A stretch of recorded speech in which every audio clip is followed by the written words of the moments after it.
आसाम विधानसभा बिसायख'थिनि भट साननाया बे समाव सोलिगासिनो दं आरो बे समाव जोङो जर'खायै बिटिसिनि मोन 12 विधानसभा बियाबनि जोङो गेदेर आपडेट लानानै फैदों। बे समाव जों जर'खायै बिटिसिनि मोन 12 विधानसभा बियाबनिफ्राय जोङो नोंथांमोननियाव लेटेस्ट आपडेट लानानै फैगासिनो दं आरो बेबायदिनो आसाम विधानसभा बिसायख'थिनि गासैबो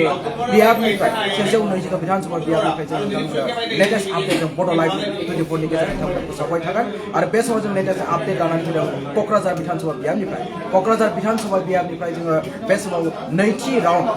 राउन्डआव बिपिएफनि बिजाथि सिउलि महिलारि बिथाङा सिगां फारसे आवगायनानै दं। बे समाव लेटेस्ट आपडेट बिपिएफनि बिजाथि सिउलि महिलारिया नैथि राउन्डआवबो सिगां फारसे आवगायगासिनो दं आरो बे समाव सिउलि महिलारिया 4730 भट मोनदों आरो इउपिपिएलनि बिजाथि लरेन्स इस्लारिया 3279 भट मोनदों आरो बेबायदिनो इउपिपिएलनि बिजाथि लरेन्स इस्लारिखौ उनफारसे गालांनानै सिगां फारसे आवगायगासिनो दं सिउलि महिलारिया आरो नैथि राउन्डआव बिपिएफनि बिजाथि सिउलि महिलारिया 4492 भट मोननानै सिगां फारसे आवगायनायनि मोनसे जोङो लेटेस्ट आपडेट नोंथांमोननि सिगाङाव होगासिनो दं आरो बेबायदिनो गुबुन फारसेथिं बावखुंग्रि विधानसभा बियाबखौबो नोजोर होयोब्ला आरो सेथि राउन्डआवबो सिगां फारसे आवगायगासिनो दङ बिपिएफनि बिजाथि रुपम रायआ आरो इउपिपिएलनि बिजाथि प्रतिभा ब्रह्मखौबो गाहाय फारसे खोख्लैनानै सिगां फारसे आवगायगासिनो दं आरो मख'जाथावना बाथ्राया बेसोदि बिटिसिनि मोन 12 विधानसभा बियाबावनो बेनि मादावनो बिपिएफनि बिजाथिफोरा सिगां फारसे आवगायगासिनो दङ आरो बुंनो थाङोब्ला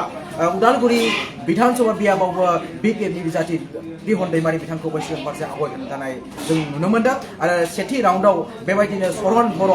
माजबाद विधानसभा बियाबनि बिजाथि सरन बर' बिपिएफनि बिजाथि सरन बर'आबो सिगां फारसे आवगायनो दं आरो नोंथांमोननो जों फोरमायगोन सेथि राउन्डआव बेसेबां फारसे भट मोनदों बिपिएफनि बिजाथि सरन बर'आ आरो बेबायदिनो टंला विधानसभा बियाबावबो एनडिए बिजाथि अर्थात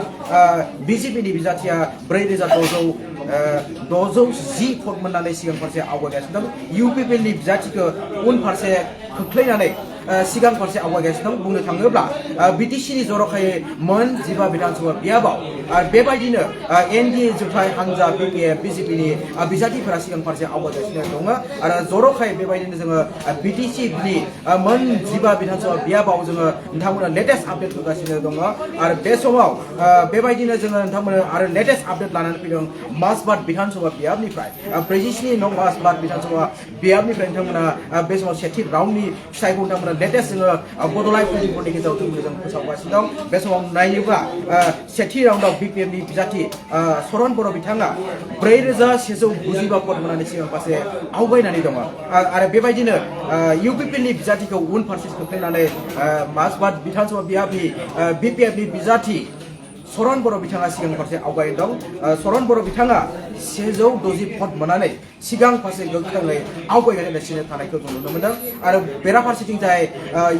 उदालगुरि विधानसभा बियाबनि बिपिएफनि बिजाथि रिहन दैमारि बिथाङा सिगां फारसे आवगायगासिनो थानायनि जोङो बे समाव लेटेस्ट आपडेट नोंथांमोननो फोरोंगासिनो दं। नोंथांमोननो जों फोरमायगोन रिहन दैमारि बिथाङा बेसेबां भट मोनदों आरो बुंनो थाङोब्ला रिहन दैमारि बिथाङा इउपिपिएलनि बिजाथिखौ उनफारसे खोख्लैनानै सिगां फारसे आवगायगासिनो थानायनि जोङो लेटेस्ट आपडेट नोंथांमोननो फोरमायगासिनो दङ। बे समाव बिपिएफनि बिजाथि रिहन दैमारिया 8880 भट मोननानै बेबायदिनो इउपिपिएलनि बिजाथिखौ उनफारसे खोख्लैनानै सिगां फारसे आवगायगासिनो दङ। इउपिपिएलनि बिजाथि दिपेन बर' बिथांखौ उनफारसे खोख्लैनानै रिहन दैमारि बिथाङा सिगां फारसे आवगायगासिनो दङ आरो बेबायदिनो दिपेन बर'आ सेथि राउन्डआव भट मोनदों 5817 भट आरो बेबायदिनो बिपिएफनि बिजाथि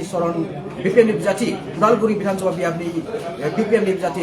रिहन दैमारि बिथाङा बेबायदिनो 8889 भट मोननानै इउपिपिएलनि बिजाथि दिपेन बर' बिथांखौ उनफारसे खोख्लैनानै सिगां फारसे आवगायगासिनो थादों आरो बेबायदिनो बुंनो थाङोब्ला बिटिसिनि मोन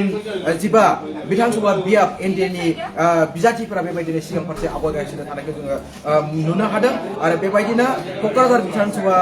बियाबनि भट साननाय बे समाव नैथि राउन्डआव मोनफैबाय आरो नैथि राउन्डनि जोङो फिथाइखौ नोंथांमोननो जोङो बुंनो थाङोब्ला बिपिएफनि बिजाथि सिउलि महिलारि बिथाङा सिगां फारसे आवगायगासिनो दङ। इउपिपिएलनि बिजाथि लरेन्स इस्लारि बिथांखौ उनफारसे खोख्लैनानै सिगां फारसे आवगायगासिनो दं बिपिएफनि बिजाथि सिउलि महिलारिया आरो बेराफारसेथिं जाय बावखुंग्रि विधानसभा बियाबनिबो बिपिएफनि बिजाथि बेबायदिनो रुपम राय बिथाङाबो गावनि भटार्सफोरखौ गोबाङै मोनदों आरो सेथि राउन्डआव बुंनो थाङोब्ला बिपिएलनि बिजाथि रुपम रायआ गोबां भट मोननानै सिगां फारसे आवगायगासिनो दं इउपिपिएलनि बिजाथि प्रतिभा ब्रह्म बिथांखौ गुबुन फारसे खोख्लैनानै बेबायदिनो बिपिएफनि बिजाथि रुपम रायआ सिगां फारसे आवगायगासिनो दं आरो बेबायदिनो जोङो नोंथांमोननो बेबायदिनो बिटिसिनि मोनजिबा बिधानसभा बियाबनि बेबायदिनो एनडिनि बिजाथि बिपिएफनि बिजाथि बे एनडि जुथाइ हान्जानि बिजाथिफोरनि जोङो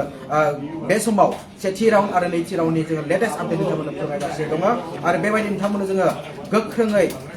आसामजों लोगोसे बिटिसिनि मोनजिबा बिधानसभा बियाबनि जोङो फिथाइखौ जोङो गोख्रोङै नोंथांमोननो फोसावबाय थागोन आरो नाजालांबाय थागोन जोङो बेबायदिनो लेटेस्ट आपडेट नोंथांमोननि सिगाङाव जों बड' लाइभ 24 नि गेजेराव नोंथांमोननो जों फोसावबाय थागोन आरो बेबायदिनो नोंथांमोना नायबाय था बड' लाइभ 24 आरो जोङो बेबायदिनो फोसावगासिनो दङ लेटेस्ट आपडेट बड' लाइभ 24 नि गेजेरजों आरो बे समाव बेबायदिनो मोनजिबा बिधानसभा बियाबाव बिटिसिनि जर'खायै बेबायदिनो एनडि जुथाइ हान्जा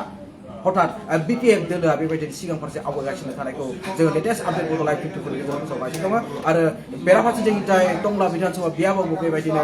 बिजेपिनि बिजाथिया सिगां फारसे आवगायगासिनो थानायखौ जोङो रादाब फोसावदों आरो बेबायदिनो नोंथांमोननि सेराव जोङो लेटेस्ट आपडेट लानानै फैगोन नायबाय था बड' लाइभ 24